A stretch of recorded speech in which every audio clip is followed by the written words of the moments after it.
Anim na Sabado ng Beyblade ni Ferdinand P. Haring. Unang Sabado, nang paglabas niya, nang hilingin na niyang magdiwang ng kaarawan kahit hindi pa araw. Nangumbida ako ng maraming tao kasabay ng biling, huwag kalimutan ang regalo at pagbati ng Happy Birthday Ribo. Kailangang di niya malimutan ang araw na ito. Dapat pinakamasaya ang Sabadong ito sa lahat ng Sabado. Maraming laruan. Stuffed toys, mini helicopter, walkie-talkie, crash gear, remote-controlled cars, at higit sa lahat ang Beyblade. Ang paborito niyang Beyblade. Maraming Beyblade. Tinanggap niya ang lahat ng ito at marami pang iba sa kaniyang kaarawan. Sa kaniyang pagtungtong sa 5 taon. Kahit hindi totoo. Kahit hindi pa araw. Ikalawang Sabado, naki-birthday naman siya. Pagkatapos ay muling naglaro ng Beyblade kasama ang mga pinsan.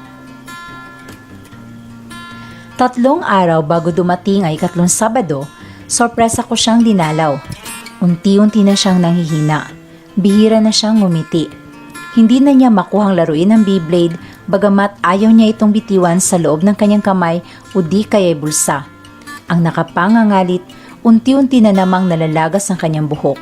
Subalit pinipilit pa rin niyang maging malakas, bagamat talagang di na kaya ng kanyang paang tumayo ng kahit ilang sandali man lang. Nakadudukot na rin siya ng mga matitigas na butil ng dugo sa loob ng kanyang gilagid. Sa labas ng bahay na kanilang tinitirhan, lubos kong ikinagulat nang tanungin niya ako ng, "Tay, may peya ah?" Dali-dali kong hinugot at binuksan ang aking pitaka at ipinakitang mayroon itong laman. Agad akong nagtanong kung ano ang nais niya na sinagot naman niya ang agarang pagturo sa isang kalapit na tindahan. Kung mabilis man ako nakabili ng mga kending kanyang ipinabili, mas mabilis naman siyang umalis sagad sa tindahan at nakangiting bumalik sa aming kinaupuan. Naglalambing ang aking anak. Nang kami pumasok na sa loob ng bahay, naiwang nilalanggam na ang nakabukas ngunit di nagalaw ng mga candies sa aming kinaupuan. Tuluyan na siyang nakalbo pagsapit na ikatlong Sabado, subalit di nakusang nalagas sa mga buhok. Sa kanyang muling pagkairita, sinambunutan niya ang kanyang sarili upang tuluyang matanggal ang mga buhok. Nang araw na yun, kinumbida ng isa kong kasama sa trabaho ang isang mascot upang bigyan ng pribadong pagtatanghal si Ribo ng walang bayad. Matapos ang pagtatanghal, bagamat di man lang siya makangiti at makatawa, kitang-kita sa kanyang mata ang kasiyahan. Isang kasiyahang unti-unting humina at nawala. Di na maikakaila ang mabilis na pagkapawi ng lakas ng aking anak pagsapit na ika-4 na Sabado. Di na niya makuha pang ipasok ang PC ng Beyblade upang mapaikot ito. Ramdam na ang pagod at hingal sa kanyang pagsasalita. Kaya kahit nang dalhin ko siya sa isang karnabal, isa lamang ang ninais niyang sakyan. Ang mga maliliit na helicopter na tumataas at bumababa ang tila oktopus na galamay na bakal. At sa tuwing tataas, hahanapin ako ng tingin sa baba at malungkot na ngingitian. Pagkababa, mabilis na siyang nagyayang umuwi. At pagkauwi, humiga ng humiga at paulit-ulit na tumingin sa kawalan. Huling Sabado ng Pebrero ang ika-5 Sabado, eksaktong katapusan. Kasabay ng pagtatapos ng Pebrero ay pumanaw ang aking anak. Ilang sandali matapos ang sabay na paglaglag ng luha sa kanyang mga mata at pagtirik ng mata, ibinugan niya ang kanyang huling hininga. Namatay siya habang tangan ko sa aking bisig. Hinintay lamang niya ang aking pagdating.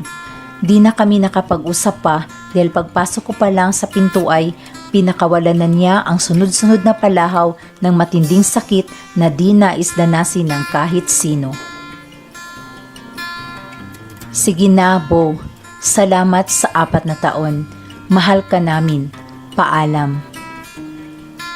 Ika-6 na Sabado ng paglabas ni Ribo sa ospital. Huling Sabado na masisilayan siya ng mga nagmamahal.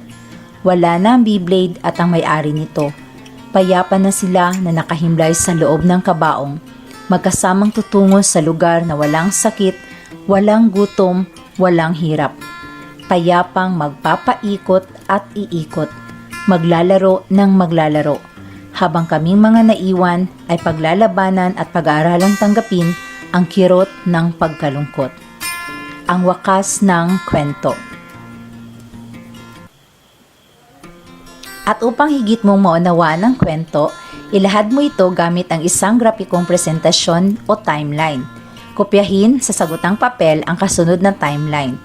Ulitin ko, upang higit mong maunawaan ang kwento, ilahad mo ito gamit ang isang grapikong presentasyon na tinatawag na timeline. Kopyahin sa sagutang papel ang kasunod na timeline. At sagutin ang mga gabay na tanong.